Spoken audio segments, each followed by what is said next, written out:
Tu mamá te untaba sábila del patio en los hombros y te decía que era tu culpa por andar en el sol.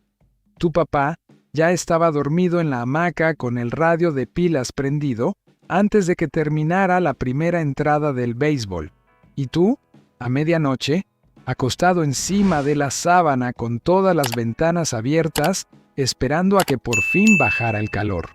Si creciste en México en los 70, en Monterrey, en Hermosillo, en Mérida, en Veracruz, o en la Ciudad de México en un mayo de esos que quemaban, eso era el verano. En la casa no había nada que te enfriara.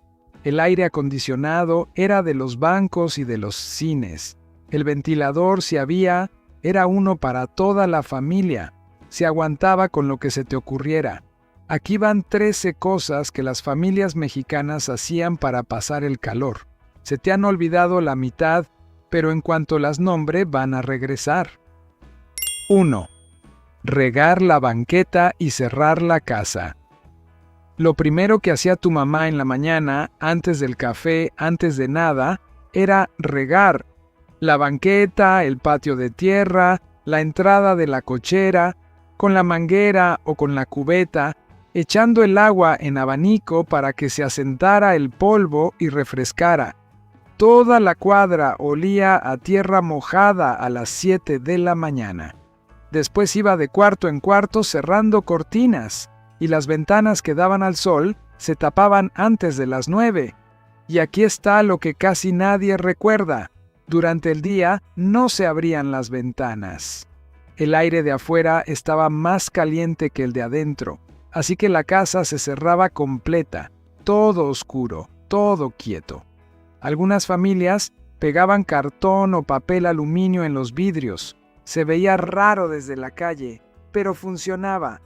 El cuarto más fresco era el que no le daba el sol, y ahí terminaban todos tirados en el piso de mosaico hasta que llegaba la tarde. 2.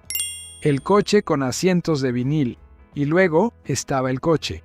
El bocho, el Datsun, el Dodge Dart, el Rambler, casi todos con asientos de vinil negro o café, ninguno con clima, cristales que se bajaban a mano y la ventanita triangular de adelante que se abría con la palanquita y que solo te aventaba aire caliente desde otro ángulo.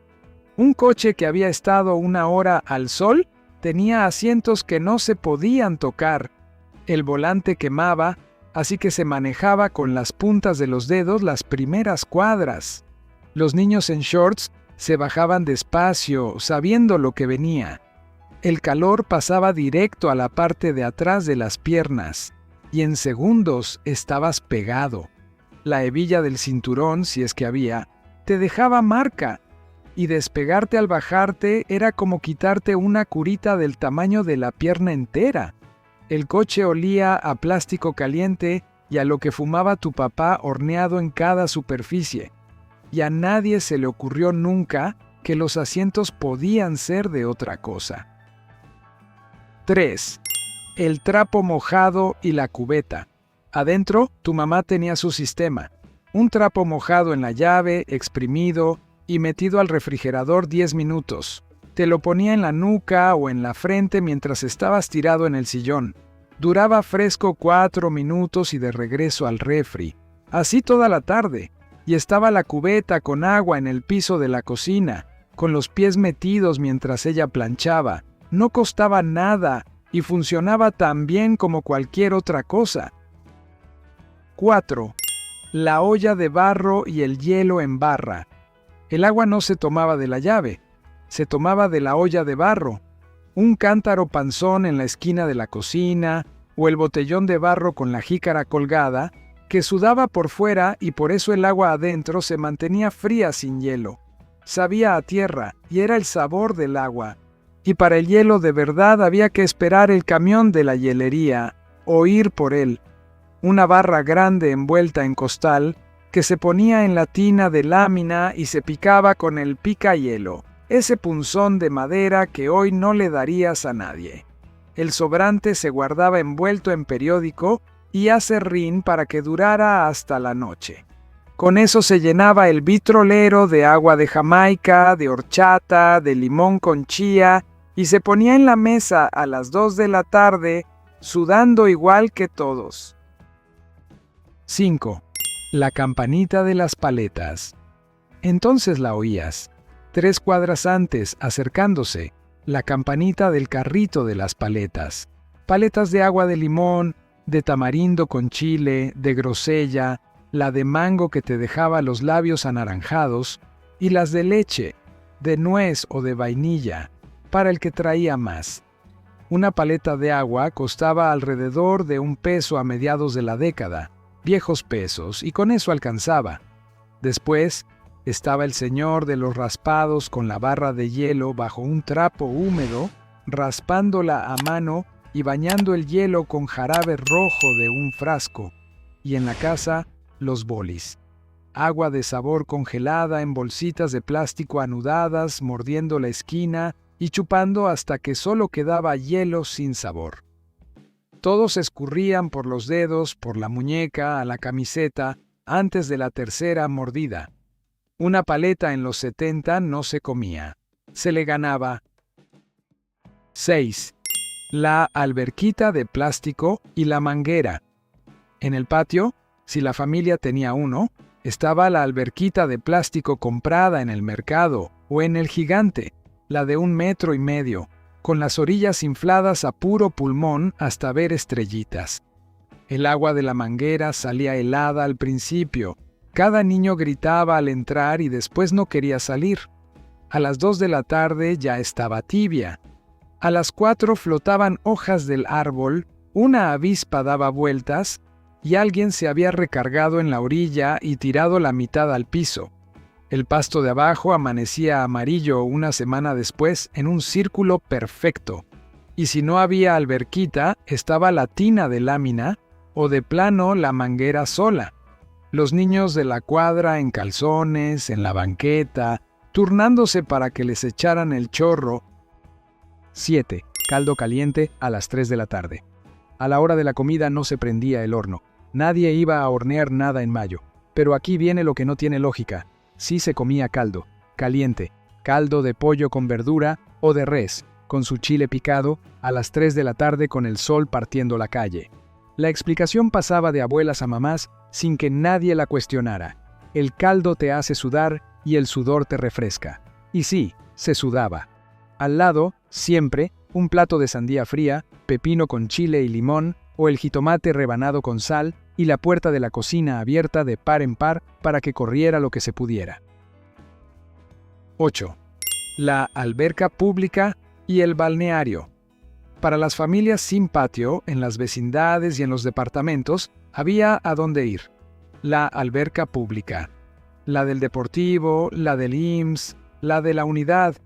Vestidores de concreto con un solo gancho, el charco de agua con cloro para los pies antes de entrar, y ese olor que sentías desde la calle y que te ardía en los ojos antes de tocar el agua.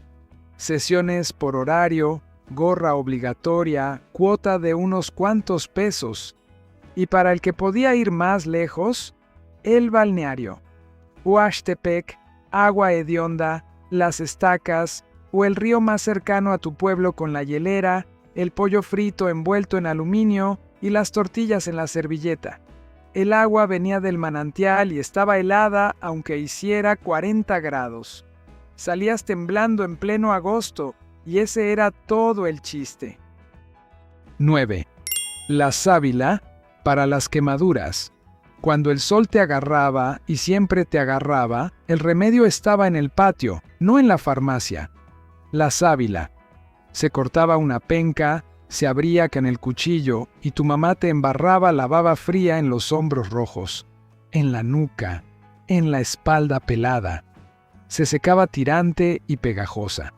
Si no había sábila, era vinagre con agua o rebanadas de jitomate o la crema Nivea de la lata azul. Te dormías con eso encima y amanecías con la almohada oliendo a ensalada. Todos los niños traían esa cara alguna vez en el verano. Colorados, tirantes, pelándose. 10. La hamaca, el pañuelo mojado y el radio. Y hay una imagen que solo pudo pasar en México. la hamaca, colgada de 2 ganchos en el patio o en el corredor, la de hilo de Yucatán o la de red que se compró en el mercado, el sombrero o el pañuelo mojado en la cabeza de tu papá, porque comprarse una gorra no estaba en sus planes, y el radio de pilas en el piso, con el partido, los sultanes, los leones, los tigres del béisbol de verano o el fut de los domingos. A los 7 minutos tu papá estaba dormido, con la hamaca meciéndose sola y el locutor gritando el jonrón que él nunca oyó. Ahí duraba horas. 11. Las noches en la banqueta. Pero lo mejor eran las noches, después de cenar con la casa todavía caliente, todo mundo salía a la calle. Sillas de la cocina en la banqueta, las señoras platicando en la puerta, los señores recargados en el coche o lavándolo con la cubeta a las 9 de la noche. El que tenía tele la sacaba a la puerta con la extensión y media cuadra veía la novela desde la banqueta. Los niños jugando a las escondidas y al bote pateado hasta las 10 porque nadie quería meterse. Vecinos que apenas se saludaban en invierno terminaban platicando 2 horas bajo el foco de la esquina. Se oía el radio de alguien por la ventana, un perro 3 cuadras allá y a los niños que iban llamando uno por uno. Nadie lo planeaba. Pasaba porque adentro no se aguantaba y por unas semanas cada año la cuadra se sentía distinta. La gente afuera, sin prisa, y los niños quedándose dormidos en las piernas de alguien mientras los grandes seguían. 12. Dormir encima de la sábana. Cuando por fin tocaba dormir, todo se quitaba. Cobijas, colchas, todo al piso. Te acostabas encima de la sábana con las ventanas abiertas de par en par, y la casa que había estado cerrada todo el día, por fin respiraba. Oías cosas que normalmente no notabas. La tele del vecino a través de la pared, una puerta de coche, los grillos. 13. La azotea y los catres en el patio. En las noches peores, ni así. Entonces se subía el colchón a la azotea, o se sacaban los catres de lona al patio, con el mosquitero si había y con la cubeta de agua al lado por si acaso. Familias completas durmiendo bajo las estrellas en Torreón, en Culiacán, en Mérida, con el ruido de la calle apagándose, y a eso de la medianoche, el aire cambiaba apenas lo suficiente para jalar la sábana y quedarte dormido. Si algo de esto te regresó allá, cuéntanoslo en los comentarios. Dinos qué hacían en tu casa en los días y las noches de más calor y en qué ciudad. Si conoces a alguien que creció así, mándale este video y suscríbete al canal para seguir rescatando estas historias.